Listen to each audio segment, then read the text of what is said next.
Bonjour, mon nom est Sylvie, je suis infirmière à l'hôpital Juif. Le but de ma vidéo aujourd'hui, c'est pour vous donner des informations généraux sur le port du masque. Alors juste, à titre d'information, je filme sur mon cell qui est devant moi et mon laptop est juste en dessous. Je vais souvent regarder mon laptop parce que tous mes key points sont écrits dessus euh, pour ne pas oublier qu'est-ce que je voulais vous dire. Alors, pour commencer, je vais vous expliquer les différents types de masques que je voulais en parler aujourd'hui. Donc, on a les masques chirurgicaux réguliers, on a les N95 et on a les masques faits à la maison en tissu. Alors, les masques chirurgicaux réguliers, ça bloque les grosses gouttelettes. Donc, ça nous protège assez contre les liquides quand ça vole vers nous, par exemple quand quelqu'un tousse ou quand quelqu'un éternue. Et ça protège également les autres de nous. Quand nous on éternue ou quand nous on tousse, mais pas complètement parce que les masques chirurgicaux sont ouverts sur les côtés, ils sont pas comme bien collés sur les visages.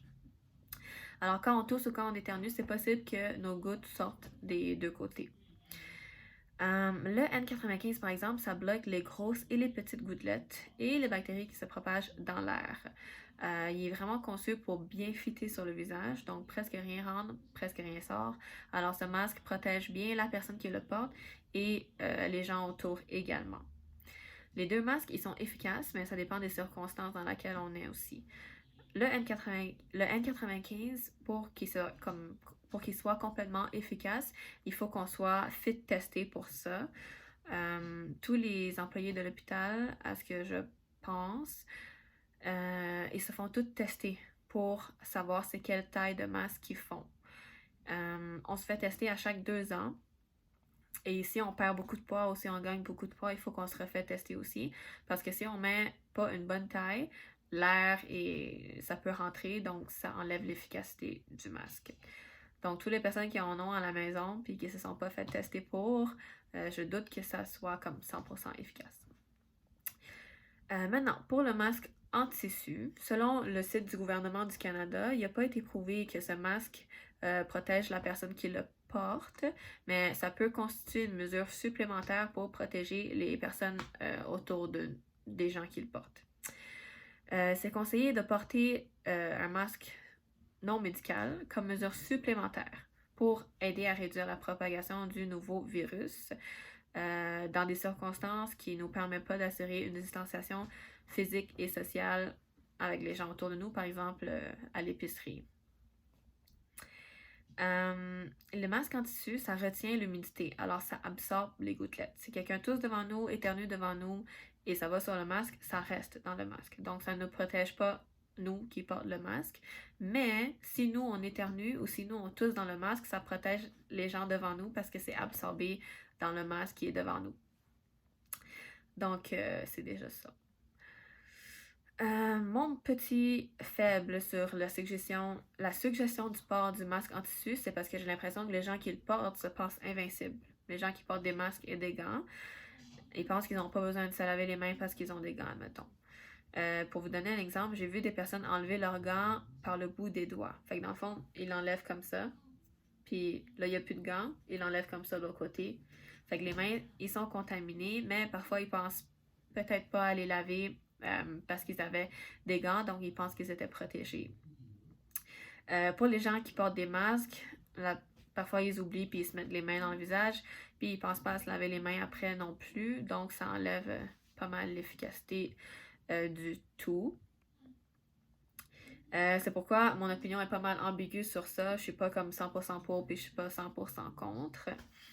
Puis en plus, on voit vraiment en nouvelles, puis moi aussi je le vois moi-même dans mon propre parking, qu'il y a des gens qui jettent leurs gants ou leur masque à terre. Personnellement, moi je porte pas de masque quand je sors faire des courses ou promener mon chien parce que comme le gouvernement recommandait avant de pas en porter, je n'en ai pas acheté. Puis en plus, on en manque à l'hôpital, donc j'en ai pas acheté. Et maintenant qu'ils nous disent de les porter, en quelque sorte, ben on peut plus se les procurer en magasin parce qu'il y en a plus. Fait que quand je promène mon chien, j'essaie d'éviter le plus possible de croiser quelqu'un, ou si je vois quelqu'un sur cette rue, je prends l'autre rue, ou je prends l'autre trottoir, ou je marche dans la rue à côté des voitures quand il n'y a pas de voiture à la place de passer à côté de quelqu'un, ou quand je vais à l'épicerie, j'essaie de pas toucher toutes les surfaces possibles, comme je touche quelque chose, je prends cette chose, puis je vais pas comme rub tout le chariot au complet. Mais maintenant, après tout, qu'est-ce qui se passe? Je pense que je vais essayer de me procurer des masques en tissu pour protéger les autres. En plus, j'éternue et je me mouche vraiment très souvent à cause de mes allergies. Puis aussi pour revenir comme le but pour revenir aussi sur le but de ce groupe d'entraide sur le racisme, j'ai entendu dire que plusieurs personnes ont peur de porter des masques quand ils sortent parce qu'ils sont asiatiques, puis ils ont peur que ça les stigmatise, que tous les asiatiques ont le coronavirus, fait qu'ils mettent tous des masques.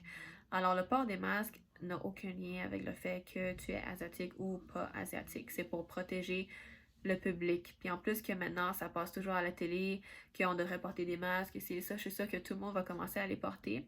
Donc, n'aie pas peur de porter le masque parce que tu es asiatique, tu le fais pour protéger les autres.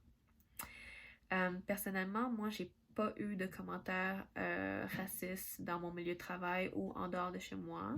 Je sais que ça arrive à certaines personnes, mais tu sais, c'est pas comme généralisé. C'est pas, ça va pas, mais moi, je peux pas garantir que ça va jamais arriver à certaines personnes, mais moi, personnellement, si vous êtes intéressé à savoir, ça m'est pas arrivé à l'hôpital. Il y a personne qui m'a dit « Comment, t'es asiatique, t'as été malade, je veux pas que tu me soignes », ça m'est pas arrivé.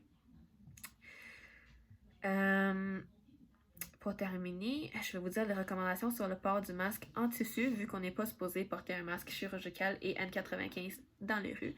S'il vous plaît, n'allez pas acheter des N95 et des masques chirurgicaux pour la maison parce qu'on en a besoin dans l'hôpital. Alors, il ne faut pas se mettre les mains dans le visage quand on met un masque. Quand on a le masque sur nous, il ne faut pas se mettre les mains sur le masque. Faut bien se laver les mains avant de mettre le masque et après l'avoir enlevé. Il faudrait ajuster le masque le plus possible pour qu'il soit le plus possible collé au visage. Dès qu'on arrive à la maison, on enlève le masque et on le met tout de suite dans la machine à laver. C'est correct de laver notre masque avec tous les autres vêtements, il n'y a pas de problème. Faut pas prêter notre masque à personne. Toujours porter le masque dans la même orientation. Donc, pas l'inverser. Toujours garder devant, l'intérieur à l'intérieur. On porte le masque seulement quand c'est nécessaire, puis quand il est humide, il faudrait qu'on l'enlève parce qu'il est tout contaminé. Quand on mange, il faudrait enlever le masque au complet. Donc, on l'enlève au complet. Il y a certaines personnes qui le descendent puis qui le mettent en dessous du menton. Moi, personnellement, je l'ai déjà fait. J'essaie de m'améliorer, moi aussi. Je suis sûre que la liste de recommandations va s'allonger au fil des jours parce que c'est un sujet assez d'actualité présentement. Les compagnies ont commencé à faire beaucoup de masques en tissu. Il y a des personnes qui le font à la maison aussi. Donc, je suis sûre qu'ils vont finir par établir comme une super longue liste de qu'est-ce qu'il faut faire quand on porte ce masque-là. Et d'ailleurs, mes recommandations, je les ai prises sur le site du gouvernement du Canada. Donc, vous pouvez aller jeter un œil si vous voulez. Alors sur ce, merci de m'avoir écouté. Je suis sûre que plusieurs d'entre vous connaissaient déjà toutes les informations que j'ai dit dans cette vidéo. Mais merci de m'avoir écouté pareil.